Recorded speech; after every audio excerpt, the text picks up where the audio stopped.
말씀은 이사야 11장 1절에서 16절입니다. 이사야 11장 1절입니다. 이새의 줄기에서 한 삭이 나며 그 뿌리에서 한 가지가 나서 결실할 것이요. 그 위에 여호와의 영, 곧 지혜와 총명의 영이요, 모략과 재능의 영이요, 지식과 여호와를 경외하는 영이 강림하시니.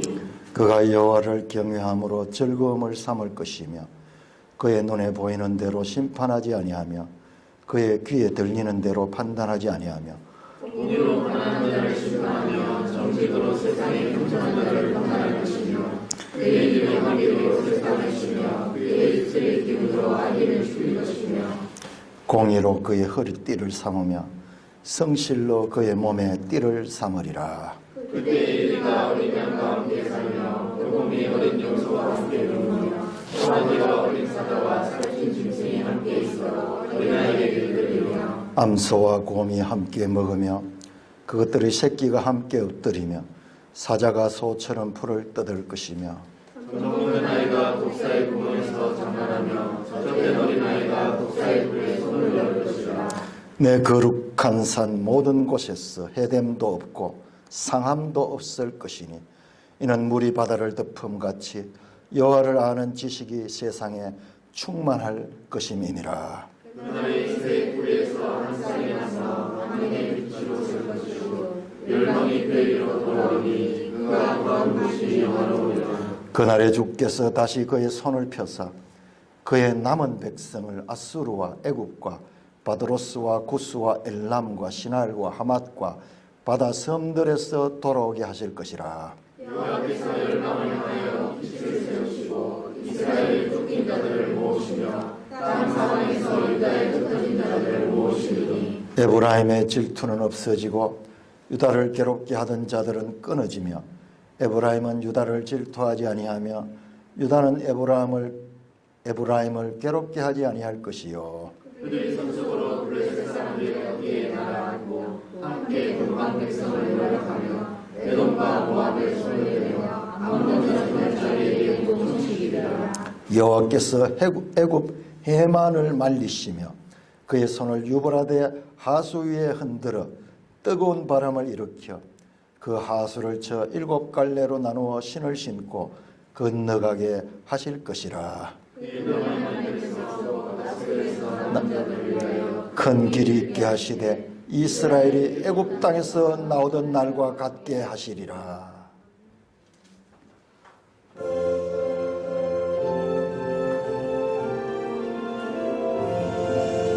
전에 모래의 마음을 여시어 말씀을 깨닫게 하옵소서.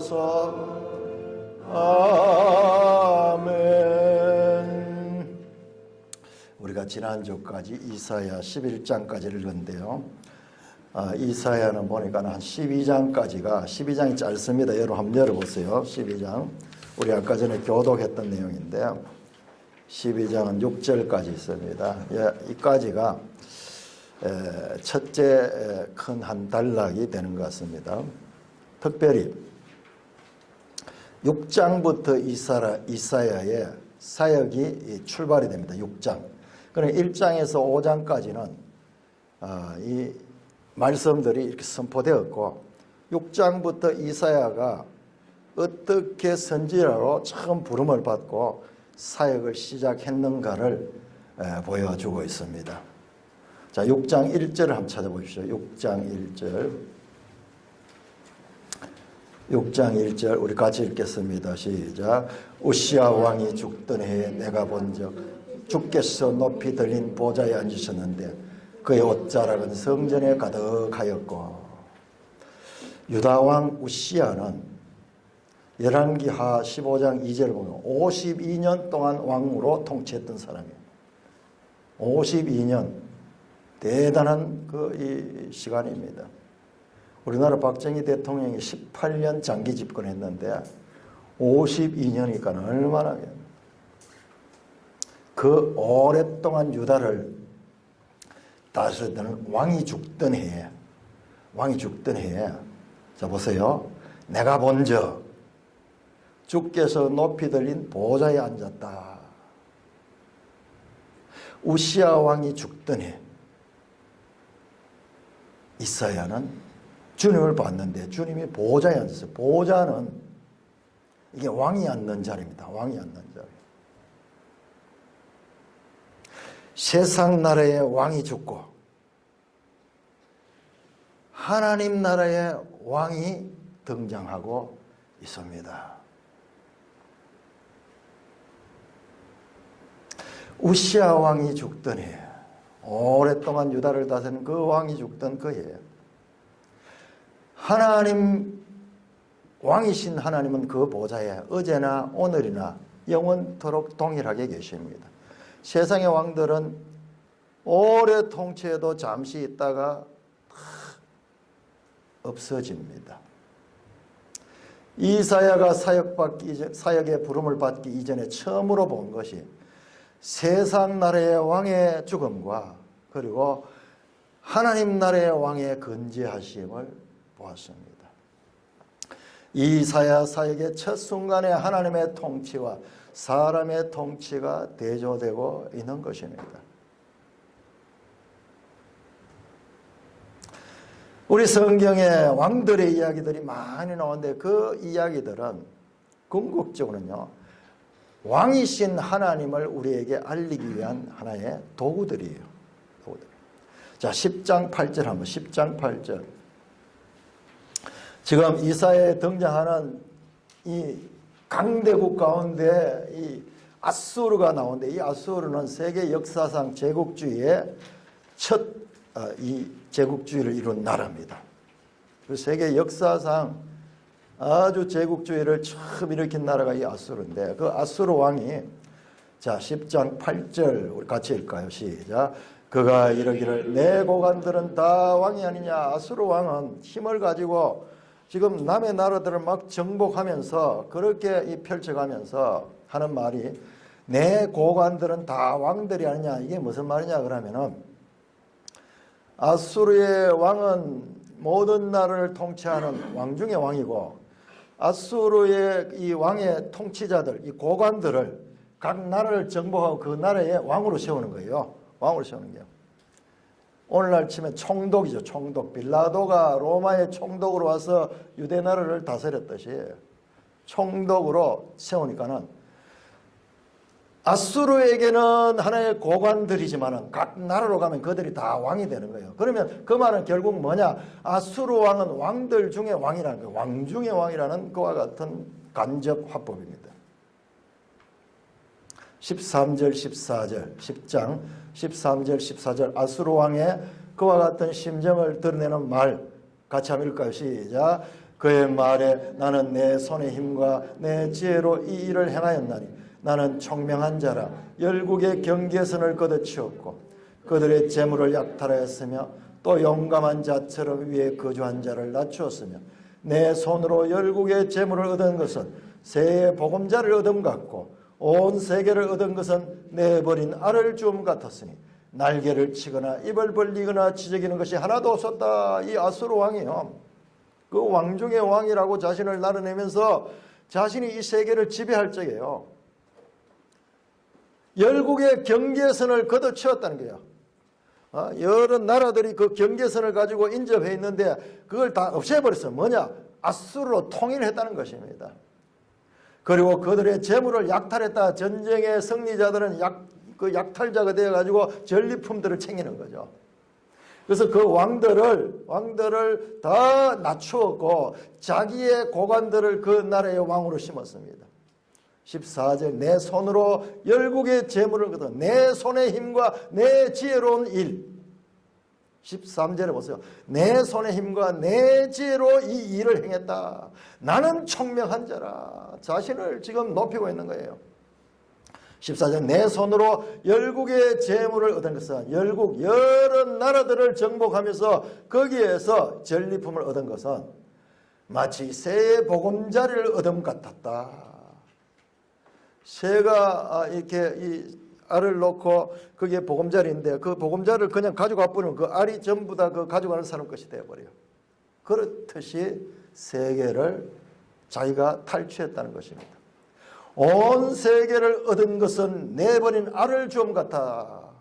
새가 이 알을 낳았는데 그 알을 그냥 줬듯이 온 세계를 자기가 얻었다는 것입니다. 그럴지라도 날개를 치거나 입을 벌리거나 지지기는 것이 아무도 없었다. 아무도 대항하지 못했다는 것입니다. 내 손의 힘과 내 지혜와 내 손으로 온 세상을 내가 지배했다. 나는 왕 중의 왕이다. 그렇게 선포합니다. 이때 아수르 왕의 이름이 역사에 그대로 나오는데 디글랏빌라셀이라는 왕입니다. 그는요, 이 세상에 자기를 하나님처럼 높이면서 있습니다. 자, 10장 23절, 이런 같은 10장에서 그러나 주 만군의 여호와께서 온 세계 중에 끝까지 행하시리라. 아수르 왕이 세계 왕으로서 자기가 자부하고 있지만 그러나 주 만군의 여호와께서 온 세계 중에 끝까지 하라. 자, 이 세상의 왕 중의 왕으로 아수르 왕이 자부하는 자가 있고 지금 여호와 하나님이 온 세상의 주인이시라고 말씀합니다. 이사야 24장 23절은 만군의 여호와께서 시온산과 예루살렘의 왕이 되신다. 44장 6절에 이스라엘 왕인 여호와, 이스라엘의 구원자인 만군의 여호와가 이같이 말하노라. 자, 우리 14장 한번 찾아봅시다. 이사야 14장 26절에서 27절. 이사야 14장 26절에서 27절. 같이 읽습니다. 시작. 이것이 온 세계를 향하여 정한 경령이며 이것이 열방을 향하여 편소하라 하셨나니 만군의 여호와께서 경령하셨은즉 누가 능히 그것을 펴하며 주의 손을 펴선즉 누가 능히 그것을 돌이키라. 하나님이 온 세상의 경영자다. 하나님은 세계를 경영하는 자라고 선포하고 있습니다. 한편으로 아수르 왕이 자신이 세계를 경영하는 자라고 하고 있고 다른 한편으로 하나님이 세계의 경영자라고 지금 말씀하고 있습니다. 우리가 다음 주간에 있게 될 12장 이후에 13장부터 무려 23장까지 10장에 걸쳐서요. 바벨론, 모압, 다메섹, 애굽, 두마, 아라비아, 두로 등등의 나라들을 다스리시는 하나님의 열국에 대한 심판 선언이 나옵니다. 우리 에스겔 할 때도 나왔어요. 열국에 대한 심판선언. 그 인접한 그 당시의 세계적인 나라들에 대한 이름들이 하나하나 나오면서 그것들이 어떻게 심판받을 것인가가 나옵니다. 지금 땅의 한 곳에서는 아수르 왕이 디글랏빌라셀이 내가 세계의 왕이다. 내가 왕 중의 왕이다. 그렇게 말하고 있는 중에 하나님께서는 천만의 말씀. 누가 왕이냐? 나야말로 온 세상을 경영하는 왕 중의 왕이라고 말씀하고 있는 것입니다. 그래서 성경의 그 저자가 그렇게 말했어요. 성경 이야기를 한마디로 하니까는 뭐냐? 성경은 누가 왕이냐 하는 이야기라고 그렇게 말했는데요. 참으로 성경의 핵심을 꿰뚫어 본 말씀인 것이 확인이 됩니다. 성경 이야기는 누가 왕이냐? 이스라엘의 왕이 세계를 다스리는 하나님이신 것을 이렇게 선언하고 계시하는데도 불구하고 아쉽게도 하나님의 백성이라는 이스라엘과 유다조차도 그 하나님을 왕으로 인정하지 않는 내용이 오늘 우리가 읽은 본문들 속에서도 나타나고 있습니다. 세상 사람들이 그렇게 생각하고요. 우리 그리스도인들 가운데도 많은 사람들이 세상 나라는 강대국들의 정치 권력에 의해서 이 나라가 이 세상 나라들이 각축을 벌이고 있고 그 민족과 나라들의 운명이 결정되고 있다고 생각하는데요. 성경은 그렇게 말하지 않습니다. 성경은 이 모든 세상 나라의 역사를 경영하시고 주관하시는 분은 하나님이시고, 이 세상 역사는 하나님의 의지가 실현되는 무대라고 말씀하고 있습니다.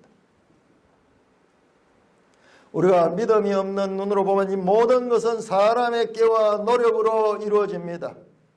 이 세상의 모든 것은 사람이 합니다.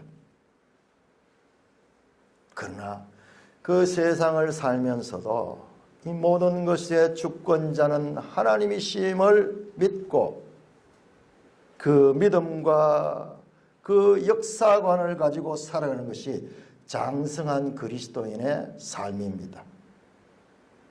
그래서 8장 13절에 만군의 여호와 그를 너희가 거룩하다고 그를 두려워하고 그를 무서워할 자로 삼아라. 그런데도 불구하고 유다왕 아하스는 그를 무시합니다. 10장 20절 21절에도 이스라엘의 거룩하신 이 여호와를 진실하게 의지하라. 그렇게 하나님이 선지자를 통해서 말씀하지만은, 그러나 그 유다왕 아하스는 세상의 강대국 아수르를 의지하게 됩니다. 우리가 이 성경 속에는 구약의 역사서가 있고 선지서가 있는데요, 우리가 성경을 신약 성경 요한복음 정도만 보면요, 구원이 우리 믿음과 우리의 구원, 이것이 모든 것의 공적이까지만 성경 전체로 보면 그것은 한 부분이에요. 우리의 믿음은 종교적인 영역에만 제한되는 것이 아니라 세상 역사를 주관하시는 분, 그분이 바로 하나님이시라는 것을 인정하는 데까지 자라야 하는 것입니다. 도움을 구하러 애굽으로 내려가는 자들은 화 있을진저 그들은 말을 의지하며 병거의 많음과 마병의 심히 강함을 의지하지요. 이스라엘 거룩하신 이를 앙모하지 아니하지만은, 여호와를 구하지 아니하지만은, 하나님의 백성들은 애굽을 구하는 것이 아니라 아수르를 구하는 것이 아니라 오직 만군의 여호와 하나님을 구하라고 선지자를 통해서 이사야서는 계속 말씀하고 있습니다. 일시적으로 보면은 아수르가 그러하고 애굽이 그러한 것 같지만, 지금 돌이켜보면요, 그들의 역사는 잠깐이었어요. 저 세계 최강대국 애굽이 오늘 어떠합니까? 그리고 저 아수르가 어떠합니까? 아수르가 오늘날 이렇게 치면은요, 저 이라크 그리고 뭐 이 시리아 이런 쪽으로 지금 다 속해져 있어요. 세상의 강대국들은 왕중의 왕신 하나 앞에 되면은요, 7장 4절에 이렇게 말합니다. 그 아람과 북이스라엘 두 나라가 연맹해 그것은 두 개의 부직갱이에 지나지 않는다. 아수르는 10장 15절은 도끼라든지 톱이라든지 막대기라든지 몽둥이에 지나지 않는다. 그 도끼와 톱과 막대기와 몽둥이를 사용하는 분은 하나님이시고 아수르는 단지 도구에 지나지 않는다고 말씀하고 있습니다. 그러므로 이사야서의 주제는요, 이스라엘 왕이신 하나님은 역사의 주인이시며 세상의 왕 중에 왕이시라는 것을 선포하는 말씀입니다. 우리가 지난주에 읽었던 7장에서 11장은 역사적인 이와 같은 배경 가운데서 일어난 사건입니다. 여러분들 매일 성경 42쪽을 한번 찾아봐 주시기 바랍니다. 매일 성경 42쪽, 43쪽을 보시면 42쪽에 오른편에 2-1번, 2-2에 1장에서 39장의 역사 정치적 배경, 우리가 이번에 공부하는 것은 이사야서 66장까지 가운데서 39장까지 8월 말까지 그 내용의 역사적 정치적 배경을 알아야 됩니다. 그때 시대적 정황, 두 번째 그 가운데 43쪽에 유다 왕들이 그 상황에서 어떠한 정치적 선택을 했는가, 이 내용들을 여러분들이 이 본문을 읽으면서도 계속 이걸 읽어야 돼요. 읽고 그리고 허락한다면은 지도도 찾아보고 그 다음에 역사적인 그런 내용들도, 특별히 우리 이 지도책을 보면은 그 배경이 잘 설명되어 있습니다.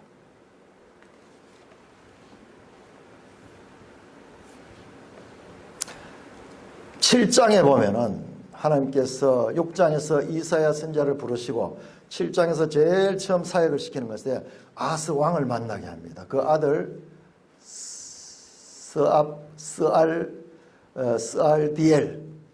스알디엘 맞죠? 그 아들 이름이. 자, 우리 7장 한번 볼까요?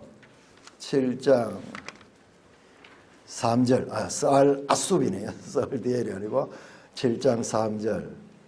그때 여호와께서 이사야에게 이르시되 너와 네 아들 스알 아숲은 윗못 수도 끝 세탁자의 밭 큰 길에 나가서 아하스를 만나라. 아하스 왕을 만나서 하나님의 뜻을 전하라고 하는 거예요. 왜 스알 아숲이냐? 이런 데 대한 자세한 설명은 제가 새벽에 하는 곳에 한 줄 한 줄 다 설교를 합니다.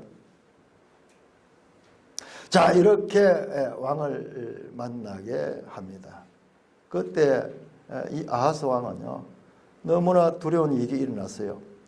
그 막강한 아람과 그리고 이 북쪽 이스라엘이 동맹을 맺어가지고 이 아하스가 통치하는 유다를 지금 공격했는 것입니다.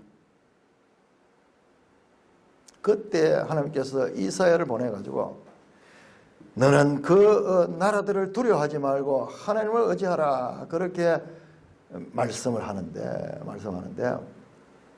아하스는 선지자의 말을 무시해버립니다. 이때요 7장 14절에 유명한 말씀이 나옵니다. 우리 7장 14절 같이 한번 읽을까요? 시작. 그러므로 주께서 친히 징조를 너에게 주실 것이라. 보라, 처녀가 잉태하여 아들을 낳을 것이요 그의 이름을 임마누엘이라. 유명한 아기 탄생에 관한 징조를 말씀합니다. 자, 8장 3절도 보세요. 8장 3절. 8장 3절에 보면 내가 내 아내를 가까이 하면 그가 임신하여 아들을 낳았다. 그의 이름을 마헬 살랄 하스바스라 하라. 여기에 또 아들 낳는 이야기 나와요. 자, 9장 6절 우리 같이 읽을까요? 9장 6절 시작. 이는 한 아기가 우리에게 낳고 한 아들을 우리에게 주신 바 되었는데 그의 어깨에는 정사람이 없고 그의 이름은 기묘자라 모사라 전능하신 하나님이라 영존하시는 아버지라 평강의 왕이라 할 것임이라. 이 세 번에 걸쳐서 한 아기에 대한 징조와 한 아기에 대한 사건을 말씀하고 있습니다. 이 부분은 우리 성경에서도 너무 중요한 부분인데 이것은 제가 새벽 시간에 자세하게 설명하기 때문에 여러분들이 성경을 알라 그러면요, 그 새벽에 설교한 그 내용들 한 절 한 절을 그렇게 참고하시기 바랍니다. 자, 이 시기에 하나님께서는 이사야를 통해서 소위 한 아기에 대한, 이 아기가 누구냐? 평강의 왕. 이 평강의 왕이 누구냐? 이것은 우리 신약 성경을 통한 바로 예수 그리스도라는 것을 우리는 알고 있습니다. 우리는 신약 성경을 가지고 있기 때문에 이걸 쉽게 알 수 있어요. 신약 성경을, 이 구약의 이 내용들을 신약 성경의 복음서라든지 이 사도들이 인용해서 이는 예수 그리스도를 가리키는 거라고 설명하고 있기 때문에 우리는 알 수 있는 것입니다. 마가복음 1장 15절에 예수님께서 이 땅에 처음 등장하시면서 때가 찼고 하나님 나라가 왔다. 때가 찼고 하나님의 나라가 왔다. 이 말씀이요. 이 말씀. 인류 역사 가운데 켜켜이 이어져 나오는 이와 같은 왕들의 역사 가운데서 때가 차서 예수님이 와서 하나님 나라가 왔다. 그 말씀은요, 자신이 그 나라의 왕이심을 선포하는 거예요. 그 선포 이전의 선제를 통해서 계속 예언되어 왔던 그 일이 지금 실현되는, 성취되는 그 장면이 마가복음 1장 15절 예수님의 말씀입니다.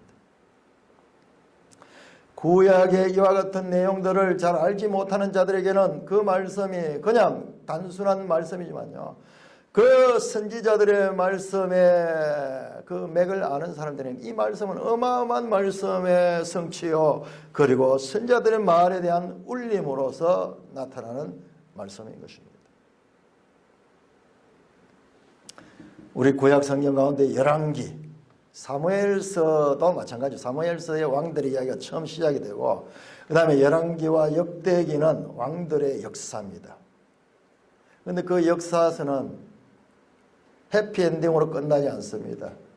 인간 왕들이 대를 이어가면서 등장하는데, 결과적으로는 그 인간 왕들이 하나님의 뜻을 순종하지 못하여서 멸망하는 내용이 역사서의 끝입니다.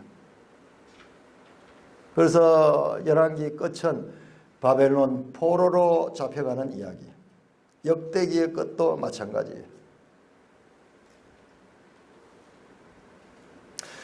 이 역사서를 종합적으로 정의 내려보면요, 그 역사서가 주는 교훈은 인간 왕들로서는 할 수 없음을, 인간 왕의 한계를 보여주는 그와 같은 내용들입니다. 선지서는요, 선지서가 따로 독립된 것이 아니고 역사서와 선지서는 항상 연결이 되어 있습니다. 선지자들은 왕들의 시대에 그 왕을 보좌하거나 또는 그 왕을 통제하는 역할을 합니다. 여러분 가만히 한번 생각해 보세요. 우리 성경 가운데 선지자들이 언제 등장하는가? 처음 선지자로 등장하는 분이 사무엘이요. 솔로몬 사울 왕을 세우고 사무엘이 선지자로서 그 역할을 합니다. 그 왕을 견제하고 그 왕을 통제합니다. 다윗 때 나단 선지자가 나오죠. 마찬가지 역할을 했죠. 솔로몬 때도 나단 선지자가 2대에 걸쳐서 그 왕들을 지도하고 또는 왕들을 통제하는 역할을 합니다. 엘리야 선지자는 아합 왕, 악한 왕 때 그렇게 하죠. 오늘 우리 이사야 선지자는 이 아하스 또는 그 이후에 그 아들 히스기야 때도 선지자로서의 그 역할을 합니다. 이 선지자는요, 이 인간 왕들이 아니라 그 역사 가운데서 인간 왕이 아니라 하나님께서 세우는 한 왕을 세우실 것에 대한 약속은, 그것이 바로 메시아에 대한 예언입니다. 11장 1절에 보면 이새의 뿌리에서 한 가지가 난 것은, 이것은 바로 이새는 다윗의 아버지예요. 아버지. 그럼 우리가 이새가 다윗의 아버지라는 것을 우리가 어떻게 아느냐? 이건 룻기에 보면 나옵니다. 룻기에 보면 나와요. 또 사무엘서에 보면 나와요. 그 선지서를 읽을 적에 우리가 사전에 이 역사서나 또는 모세 오경의 사전 지식이 없으면은, 역사서는 너무 어렵지만요, 그 사전 지식이 있으면은 그렇게 어려운 내용이 아니에요. 우리는 이 아기로 등장한 이 메시아가 예수 그리스도라는 것을 신약 성경을 통해서 확실히 압니다.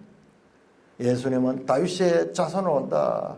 마태복음 1장 1절은 다윗의 자손, 다윗과 아브라함의 자손 예수 그리스도로 시작이 되죠. 그리고 많은 복음서에서 예수님을 다윗의 자손이여라고 부르는 내용들이 나옵니다.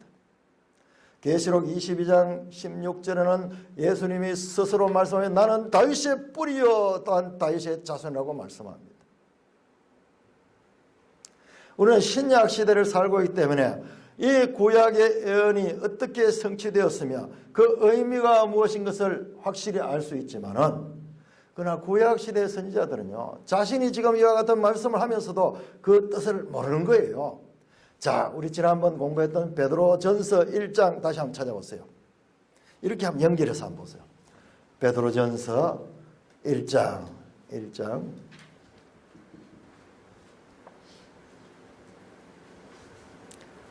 베드로전서 1장 10절 11절.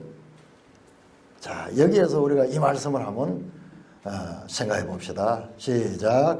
이 구원에 대하여는 너에게 이 말 은혜를 예언하는 선지자들이 연구하고 부지런히 살폈어. 자기 속에 계신 그리스도의 영이 그 받으실 고난과 후에 받으실 영광을 미리 정하여 누구를 또는 어떠한 때를 지시하는지 상고하니라. 선지자들이 이 메시아에 대한 이와 같은 선포를 했는데 이것이 과연 누구를 가리키며 이것이 언제 이 일이 성취될 것인가를 선지자들이 연구했는 거예요. 그런데 베드로가 그분이 바로 예수 그리스도라고 선포하고 있는 것입니다.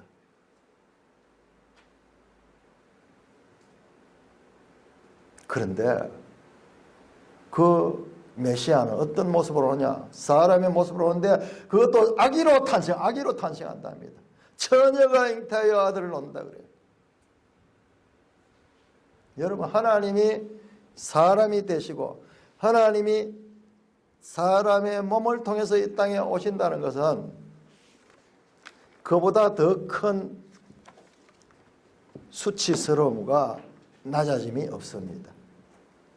뿐만 이 땅에 오셔서 무한하신 분이 이 땅에 오는 것은 유한 속으로 들어오는 것입니다.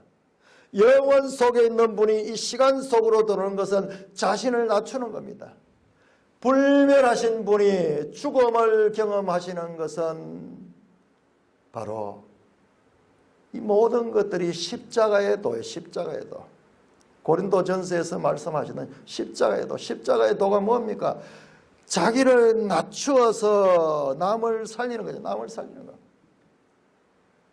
죽음을 통하여 죽음에 갇힌 자들을 구원해내는 이것이 십자가의 도인데 신약 성경의 이 말씀들이 다 지금 예수 그리스도를 가는 거예요.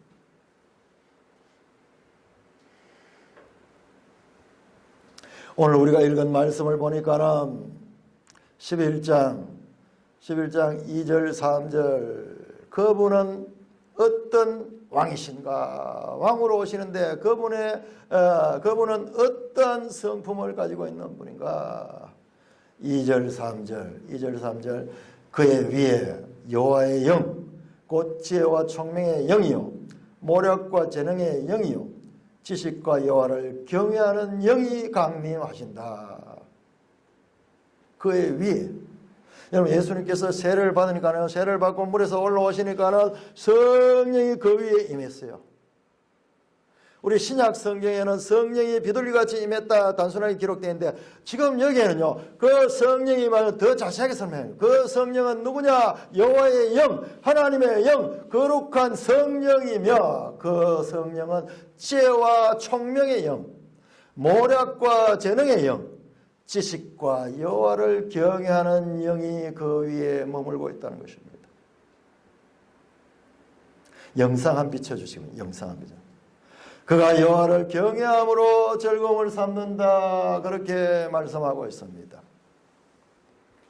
자, 그의 위에 그 새로운 왕 메시아가 오는데 그 메시아는 성령으로 사역하는데 그 성령은 지혜와 총명의 영이고 모략과 재능의 영이고 그리고 지식과 여호와를 경외하는 영이다. 3절에 보면 그가 여호와를 경외함으로 즐거움을 삼는다 그렇게 되어 있습니다.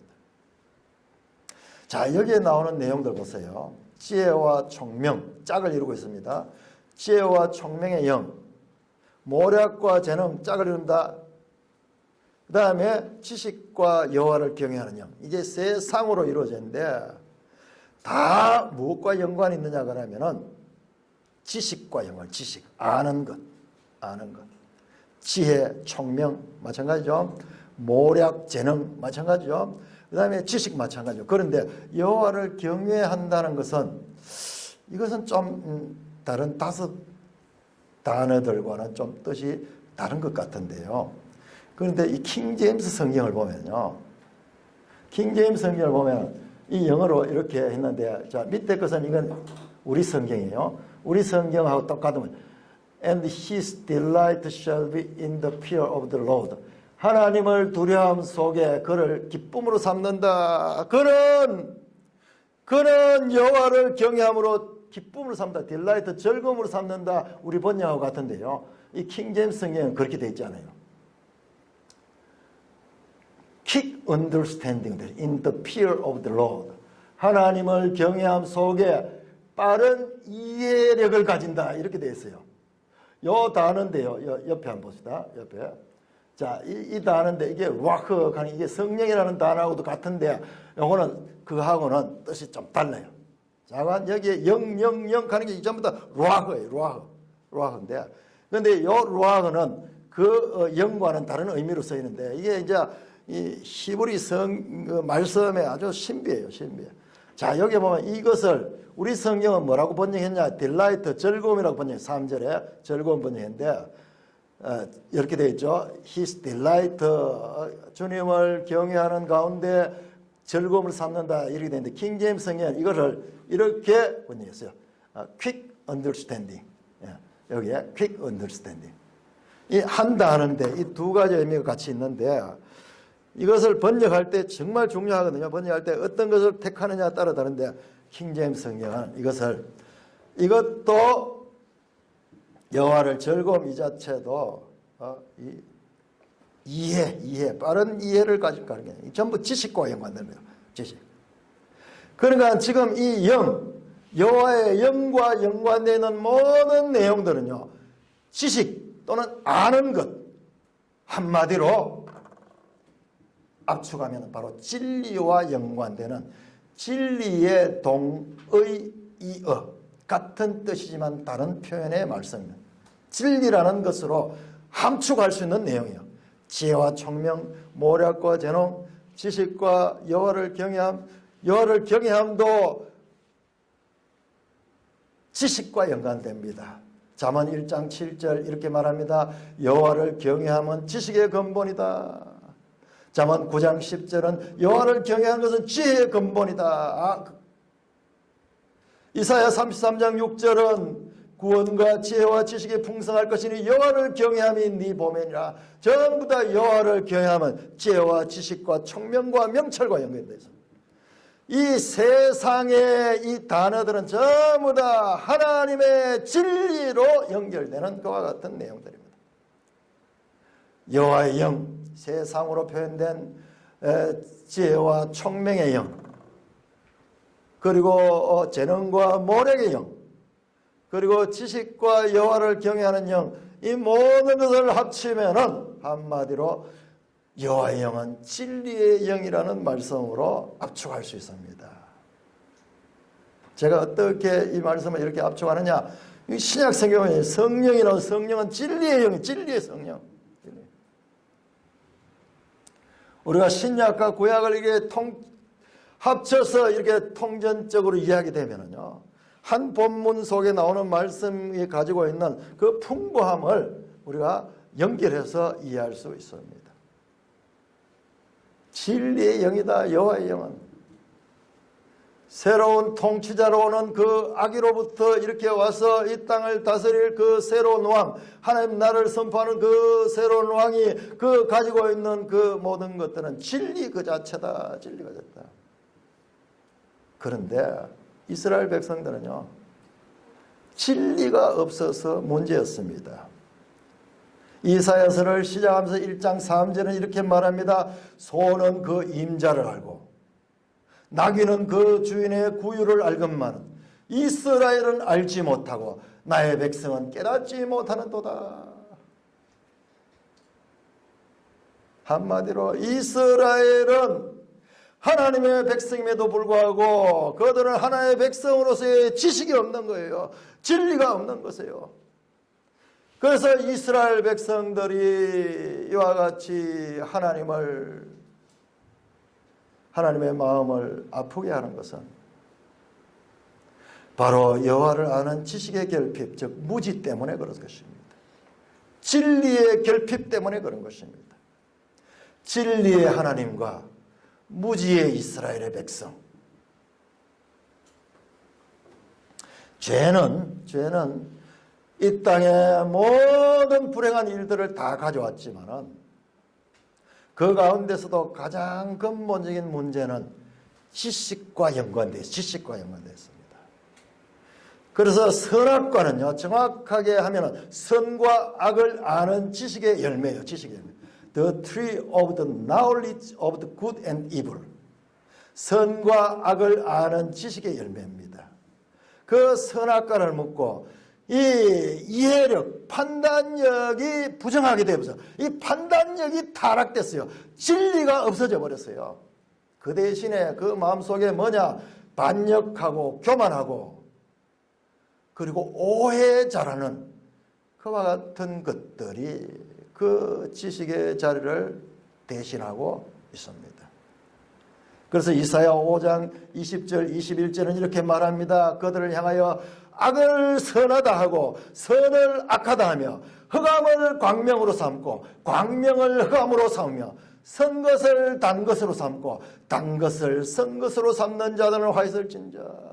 스스로 죄롭다 하나 스스로 명철하다 하나 참으로 그들은 어리석은 자들이라. 진리에 대한 바른 이해력과 바른 판단력을 상실해 버린 것입니다. 이와 같은 진리에 대한 왜곡된 것은 로마서 사도 바울이 똑같이 말씀합니다. 우리 한번 찾아봅시다. 로마서 1장.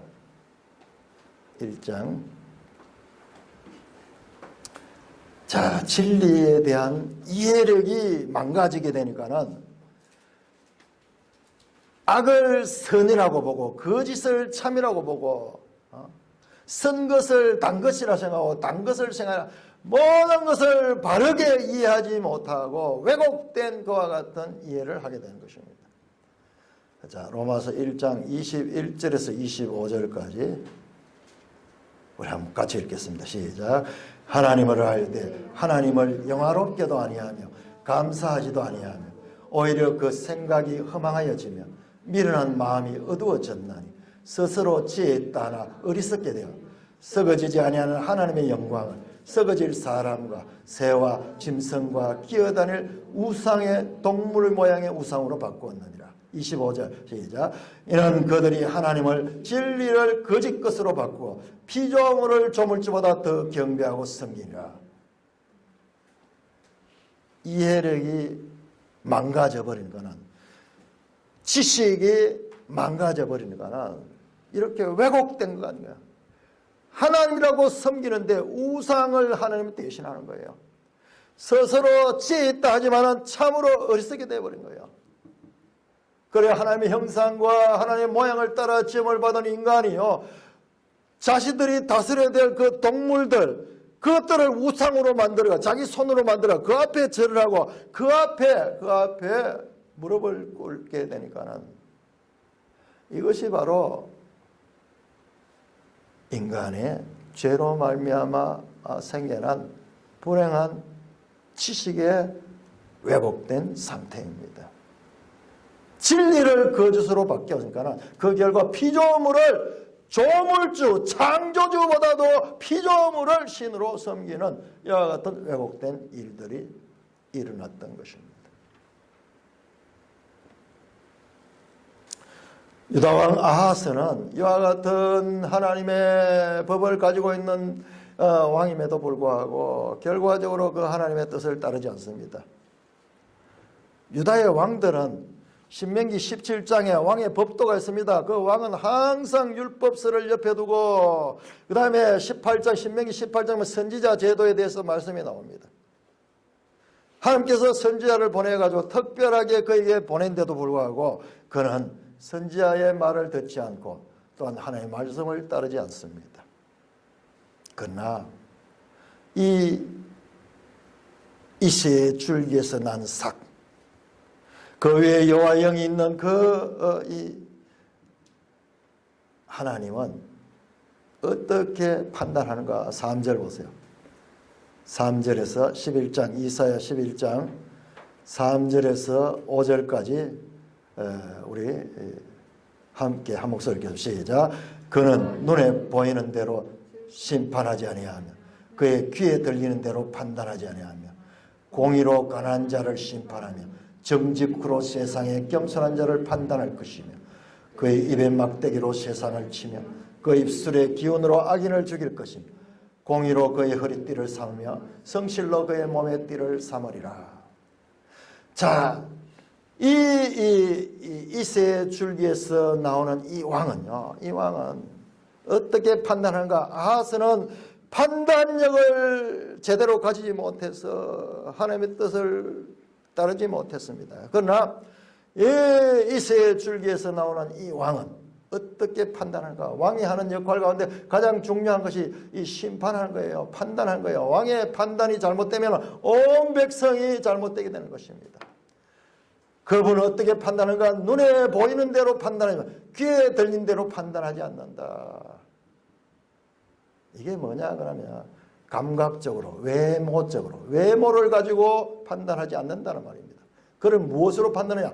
공의로 판단한 것입니다. 공의로 판단합니다. 이스라엘 왕들과 하나님께서 보내는 이 왕의 결정적인 차이는 바로 판단력, 이해력의 차이입니다. 여러분 이 말씀을 가지고요. 자, 요한복음 7장을 한번 찾아보세요. 요한복음 7장. 요한복음 7장 24절. 7장 24절.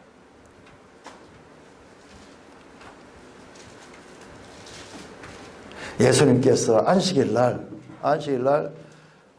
이 병든 자를 고쳤습니다. 병든 자를 그렇게 치유했는데 그때 그 유대인들이요, 특히 이 바리새인들, 율법학자들이 예수님을 어떻게 그렇게 판단했냐 그러면요, 예수님을 안식일을 어겼다 그러면서 예수님을 정죄합니다. 그때 예수님이 하시는 말씀이 7장 24절입니다. 시작. 외모로 판단하지 말고 공의롭게 판단하라 하시니라. 여러분 지금 이 말씀은요 바로 이사야 11장에 그 말씀이에요. 그 말씀. 눈에 보이는 대로 귀에 들리는 대로 외모로 판단하지 않고 어떻게 공의로 판단한다. 공의로 판단한다. 그 안식일 법이 가지고 있는 진정한 의미에 대해서는 알지 못하고 단지 안식일을 지켜서 일하지 마라 하는 그것만 가지고 그 일하지 않는 그 목적이 무엇인가는 잃어버리고 단지 외면적인 그 작구에 매여 가지고 병으로 시달려서 병의 종이 되어서 고통받는 자를 해방시키는 그 위대한 복음의 성취를 보고도 그것은 못 보고 예수님을 안식일을 어긴 죄인이라고 그렇게 정죄하는 것입니다.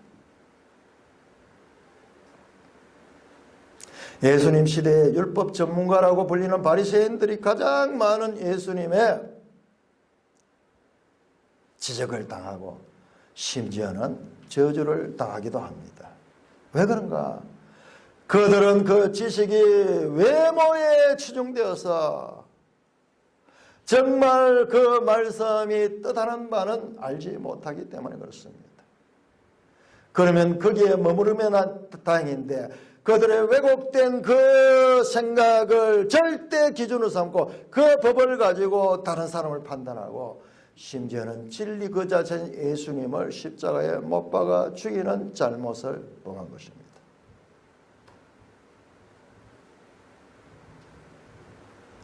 외모로 판단하지 말고 공의롭게 판단하라. 저는요 이 말씀이 가지는 의미를요 너무나 절실하게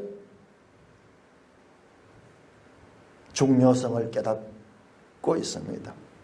교회 역사를 보면요, 이 하나님의 말씀을 전부 이 해석하는 데 따라가지고요, 어떤 사람은 이쪽으로 가고 어떤 사람은 이쪽으로 가요. 끊임없이.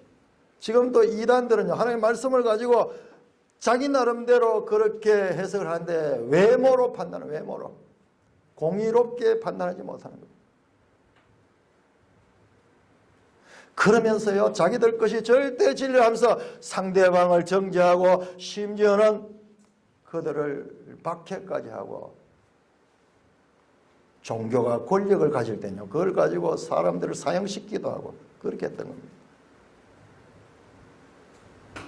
외모로 판단하지 말고 공의롭게 판단하라. 우리가 하나님의 말씀도요, 그러니까 계속 전체적으로 읽고 주어진 말씀을 계속 우리가 공부를 해야 되는 거예요. 저도 이게 지금 말씀을 공부해보면요, 지난날 내가 알고 있었던 것이 부족한 것이었다는 것을 계속 깨닫게 되는 겁니다. 여러분 사도행전 10장 한번 찾아보세요. 사도행전 10장. 자, 그럼 이 예수님의 이와 같은 가르침, 공의로 판단하라. 외모로 판단하지 말고 공의로 판단하지 말라는 그 가르침은 사도들에게 어떻게 각인되었는가? 사도행전 10장 34절 35절.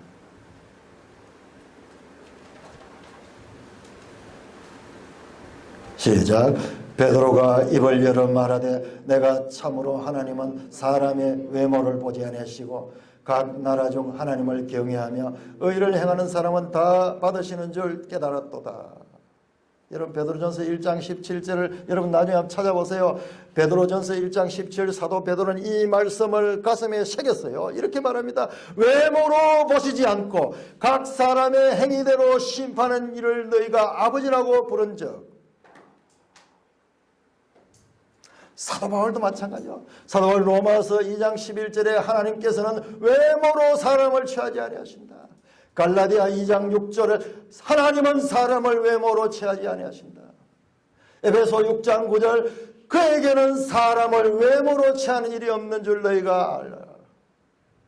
골로새서 2장 25절 주는 사람을 외모로 취하심이 없나니라. 여러분 예수님의 이 가르침은 이사야서의 눈에 보이는 것으로 귀에 들리는 것으로 판단하지 않고 공의로 판단하시는 그것은 예수님의 삶을 통해서 그대로 성취되었으며 그것은 사도들의 가르침에도 일관되게 중요한 가르침으로 이어지고 있다는 것을 우리가 보아야 되는 것입니다. 그런데 우리는 얼마나 외모로 우리가 판단하고 살아가고 있는지 스스로 우리 말씀을 공부해보면요. 내가 지금까지 알고 있던 것이 얼마나 부족한 것인가 이걸 많이 깨달으면 깨달을수록 그 사람은 참으로 이제 알기 시작하는 자예요. 여러분 이 이사야 시대의 이 역사적인 배경과 오늘 우리가 살고 있는 이 역사적인 배경을 한번 연결해 보면요. 참으로 놀라운 내용들이 나옵니다. 이 당시에 유대는 이스라엘, 북쪽 이스라엘과 남쪽 유대로 분단된 국가였습니다. 우리하고 똑같아요. 남북으로 갈라져 있습니다. 북쪽은 이스라엘이라고 부르고 우리는 북쪽은 북조선인민민주주의 공화국이라고 우리 남쪽은 대한민국이라고 그렇게 부릅니다. 북쪽은 보면 아직도 조선시대와 연결돼 있어요. 남쪽은 조선시대와 완전히 단절되어 있습니다. 새로운 나라예요. 새로운 나라. 그래서 북쪽은 아직도 왕 같은 그런 통치자가 있잖아요. 왕조잖아요. 왕조. 그 이름대로 지금 하고 있는 거예요. 지금 이 이사야서 보면 아람과 북이스라엘이 동맹을 맺어가지고 유다를 공격했습니다. 저는 우리나라도 지금 우리가 이 동맹 이야기가 얼마나 강조됩니까? 한미동맹. 북한은 6.25 전쟁을 일으킬 때요, 저 소련과 저 중국 공산당과 동맹을 맺어가지고 남한을 물밀듯이 쳐내려왔습니다.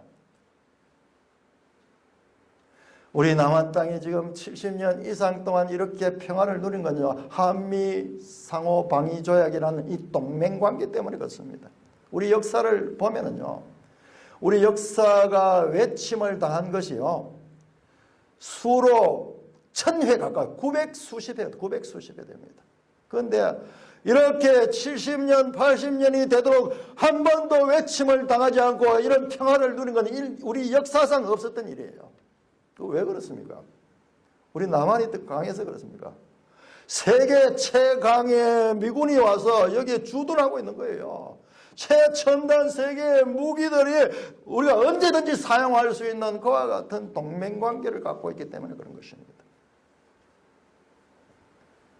이사야는 주전 700년 지금부터 2700년 전과 오늘날 우리 2700년 이후에 우리의 이 상황을 이렇게 비교해 봐도요, 제가 지난 주간에는 그때 이때 이 선지자 기록 선지자를 줬고 우리에게는 약 100년 전에 선교사들을 보내셨다 그렇게 말씀했는데요. 그런데 죄에 대한 것은 그때나 지금이나 똑같아요. 자, 10장 1절 하면 10장 1절. 인간이 많이 문명이 발전하고 그런 것 같지만은 죄성에 있어 가지고는요 인격에 있어서는 변화가 없습니다. 10장 1절 보면 불의한 법령을 만들어 불의한 말을 기록하며 가난한 자를 불공평하게 판결하며 가난한 내 백성의 권리를 박탈하며 과부에게 토색하고 고아의 것을 약탈하는 자는 화 있을진저. 법을 만들어 가지고 그 법을 가지고 탄압하고 법을 가지고 악을 행하는 거예요. 우리나라 이 새 정부가 돌아가지고 이제 3년이 지나면서 그들의 회심의 작품이 있습니다. 이게 공수처법 하는 이걸 만들려고 그렇게 노력해가지고 그렇게 야당을 따돌리고 이렇게 해서 마침내 이제 공수처법을 만들어서 이제 그 실행을 이제 눈앞에 두고 있습니다. 법을 이용해서 독재를 하려고 하는 거예요.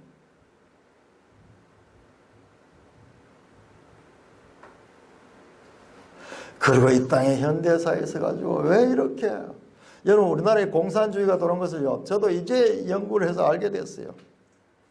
왜? 도대체 왜 이런 일이 나가? 지금 이 시대에 언제적 이야기가 지금 오늘날 우리나라의 이 삶의 현실적인 문제로 화두로 뜨고 있는가 너무 궁금해서 살펴보니까는요 이 공산주의가 1920년대 들어왔어요. 우리 한국교회가 이제 참 생일날 그때 이 공산주의 사상이 들어왔어요. 그러니까는 1917년 소련이 러시아 혁명을 일으키고 성공을 했어요. 1917년이니까요. 3년 후에 우리나라에 공산주의가 들어왔어요.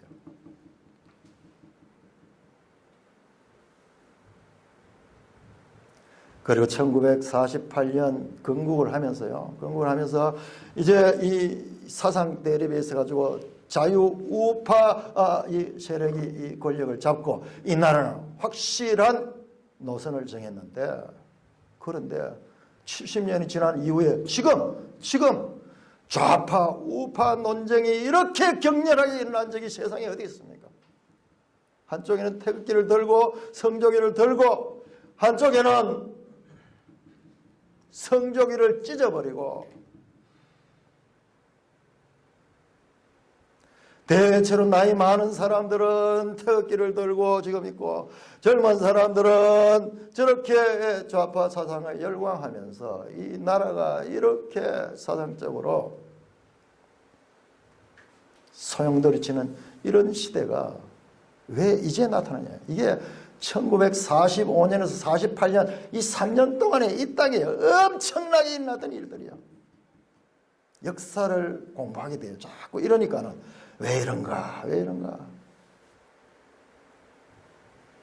은근히 이 정부가 돌아서 보다시피 여러 가지 이 사건들을 빌미로 삼아가지고 교회를 은근하게 압박하고 탄압하는 그런 일을 하다가도 물러나기도 하고 그렇게 하면서 지금 알게 모르게 이 정부와 교회가 서로 대립되고 있는 감을 떨칠 수가 없습니다. 유명한 말이 있어요. 악처가 남편을 철학자로 만든다. 소크라테스의 부인이 악처였어요. 그러니까는 그 부인이 바가지를 끌고 이러니까는 남자가 생각을 많이 하는 거예요. 그러다 보니까 철학자가 된다는 그런 말이 있는데 지금 우리나라에 일어나고 있는 이와 같은 반기독적인 정서는요. 우리 그리스도인들로 하여금 다시 한번 자신을 살펴볼 수 있는 그런 회개와 또한 역사를 되살펴볼 수 있는 그런 이 통찰력을 만드는 기회를 주고 있습니다. 저도 이번에 이런 역사를 새롭게 공부를 하고 그렇게 하면서 제가 참으로 놀란 것이요. 우리가 알고 있는 근현대사가 너무나 심하게 왜곡되어 있고 그렇게 교과서도 기록되고 가르쳐지고 있다는 것입니다. 우리가 살아있는 사람들 온몸으로 겪은 사실인데 겪어서 그 가난하고 그 불행하고 그 인권도 없던 그런 나라에서 오늘날 이와 같이 풍요롭고 자유로운 삶을 살아가는데도 불구하고 그걸 온몸으로 겪은데도 불구하고 우리나라 같이 지옥 같은 나라가 없다는 거예요. 이 나라는 대한민국은 태어나지 말아야 할 나라고 헬조선이라는 말이 나올 정도로 우리 역사가 왜곡되고 그렇게 부정적으로 가르쳐지고 있다는 것입니다. 그래서 교회를 중심으로 많은 분들이 특별히 젊은 분들을 통해서요. 지금 한국 근대사, 현대사를 새롭게 이해하는 운동이 일어나요. 이분들의 공통점은요. 이승만에 대한 재평가, 이승만에 대한. 저희들 이승만 그러면요. 이승만은 독재자고, 이승만은 부정선거했고, 이승만은 친일파라고 그렇게 배워왔고 6.25 사변 때 이승만은 한강 다리를 폭파하고 자기가 살기 위해서 저 남쪽으로 피난 갔던 그 급쟁이 대통령이라고 그렇게 배웠는데 여러분 그 모든 것들이 우리가 잘못된 역사관에 거짓의 프레임 속에 갇혀 있었던 그와 같은 역사였습니다.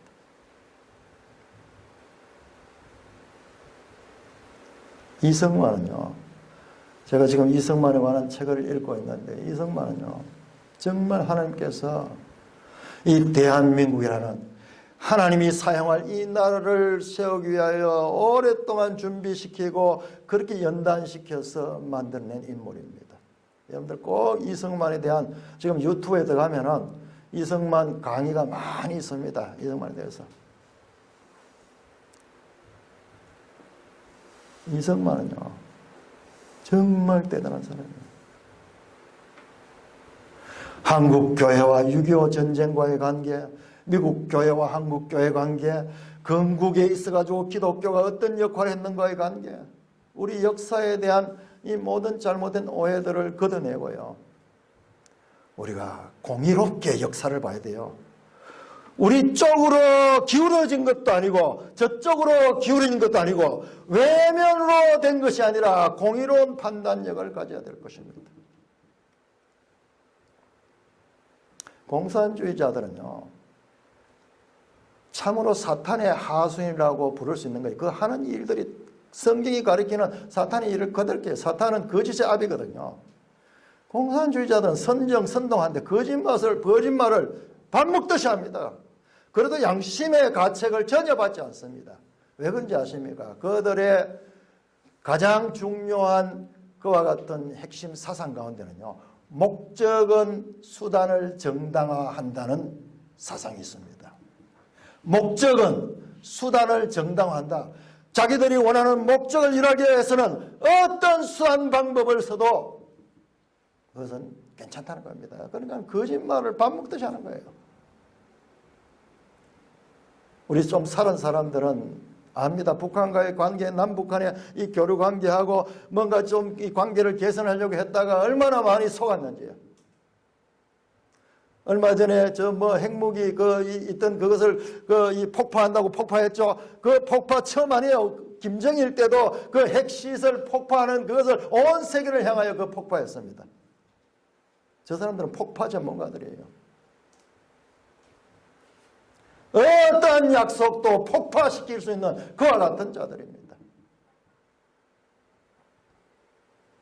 우리가 이 하나님의 자녀답게 외모로 판단하는 것이 아니라 공의롭게 하나님 말씀도 그렇게 우리가 배우고 깨달아야 될 것이며, 또한 사회생활에 있어서도 우리 역사에 있어서도 거짓에 갇혀 있어서는 안 될 것입니다. 우리는 성경을 잘 배우고 그리고 하나님의 뜻을 잘 알아서 눈에 보는 것으로 귀에 들리는 외모로 판단하지 않고 공의로 판단하시는 그분의 제자들답게 그와 같은 판단력을 가져야 될 것입니다.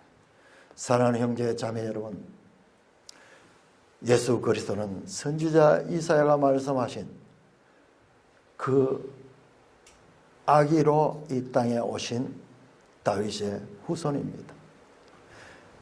다윗 왕은 이스라엘 역사에서 오늘날도 가장 흠모받는 그 왕인데요. 이 다윗 왕은 왕 중의 왕이신 예수 그리스도의 모형입니다. 아니, 다윗이 조상인데 어떻게? 그렇습니다. 다윗은 예수 그리스도의 조상이면서 또한 후손이에요. 후손. 다윗이 있기 전에 하나님으로 예수님은 선제했습니다.